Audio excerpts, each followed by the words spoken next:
modèle d'hôpital moom la ñuy offrir au Sénégal moom la ñuy tabaxal sénégalais yi dans la perspective non architecture bi sax moom xam nga c'est pas bon mais ban modèle hôpital moom la Sénégal jógee ci tabax Dantec ak yeneen yi ak surtout modèle financier bi nga xam ni moom lay taxawal te FONSIS nekk ci. Merci beaucoup Abdoulaye directeur wax na sànq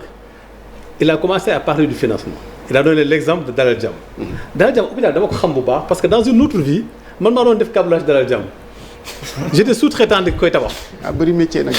non parce que j'ai été dans le privé pendant des années. C'est sûr. donc ñëw rejoindre le secteur public pour liggéey ci donc étant nekkoon étranger nekkoon fi pendant 9 ans avant ma rejoindre FONSIS.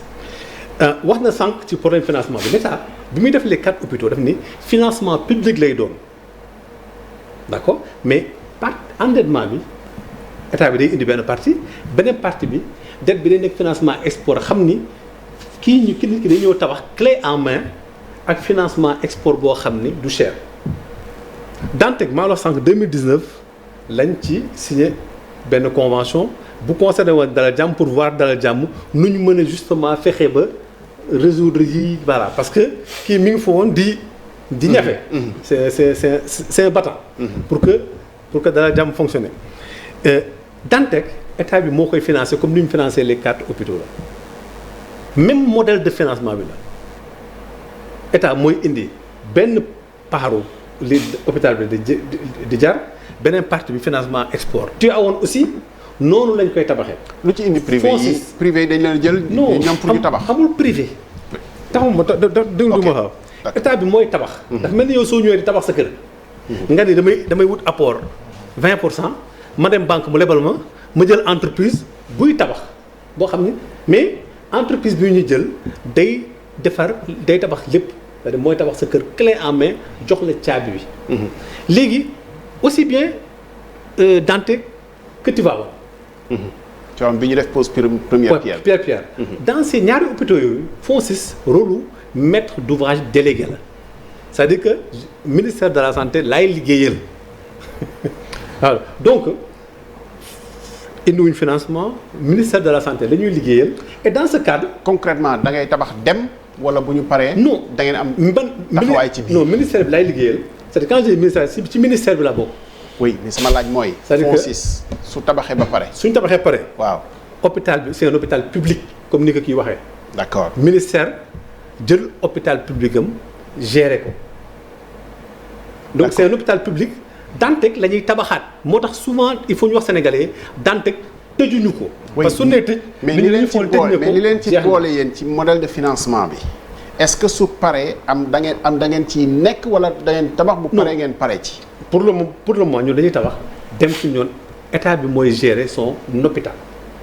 muy Tivaouane comme ni muy gérer Dalal Jamm comme ni muy gérer Touba ou Kaffrine Dantec ni ñu ko doon gérer ministère bi mooy gérer hôpitalam Tivaouane aussi ministère mooy gérer hôpital pour le moment au Sénégal amuñu benn modèle boo xam ne dañuy tabax hôpital après jox ko keneen mu gérer ko. parce que à un niveau miniature buñ ko defee par ak le cas de Polymètre mën nañoo xalaat ni peut-être. Polymètre de hôpital. waaw mais structure la bu nekk ci biir hôpital bi mais xëy na moo tax ñi xalaat ni modèle boobu moom la jël à un niveau macro rek pour tabax ko. directeur wax na lenn. moo tax ma ne on parle du futur de l'hôpital. hôpital su ñu wax modèle xam nga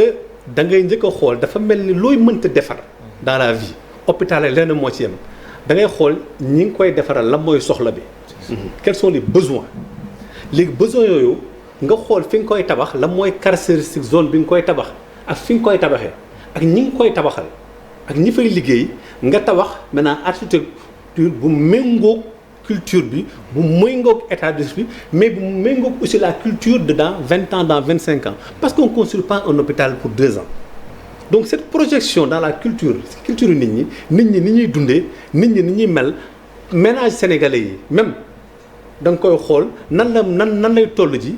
suñu xoolee aussi tout à l'heure on parlait de la gynécologie et de l'obstétrique nga xool même la date de premier enfant kañ la jigéen ñi di njëkk am doom nga xool ne suy reculer loolu dafay influer sur les besoins au niveau de l'hôpital kii wax na léegi AVC donc les maladies chroniques vont aussi en termes de planification influer sur les besoins en termes de rééducation donc planification boobu soo koy def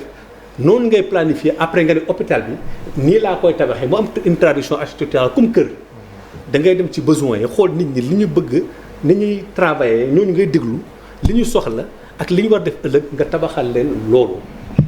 ensuite su loolu paree muy infrastructure boo xam ni accueillant du public on a parlé de réforme la réforme de 1998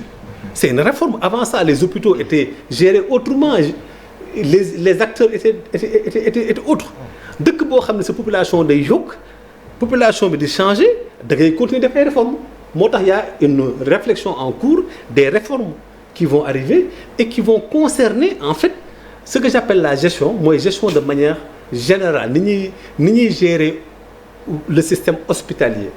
boo xam ni dina mën a tax kii li mu wax efficience économique suñ jëlee 1 franc ñu dugal ko ci nan la mën a génnee faj bu gën a baax parce que il faut mu am hôpital bi il faut que hôpital bi comment on appelle ça continuer fonctionner am ay moyens fonctionner donc ça fait partie des réformes ensuite ñu comme li mu wax léegi nan la hôpital bi di mën a amee à sa disposition ressources yi mu war a am yëpp comme ça nit ñi du ñu liggéey fii après bàyyi ko fa bloqué hôpital bi dem di liggéey dans le privé c'est-à-dire comment ban réforme la ñu mën a am aussi pour mën a attirer suñu wax tourisme médical ñu am yenn infrastructure yoo xam ne comme Dantec y aura 660 lits Sénégal mosuñu tabax hôpital 660 lits ce sera la première fois ce sera un hôpital monobloc mais xëy na santé état da koy yor te nit ñi gis ci seen bopp mu woyof ci nit ñi mais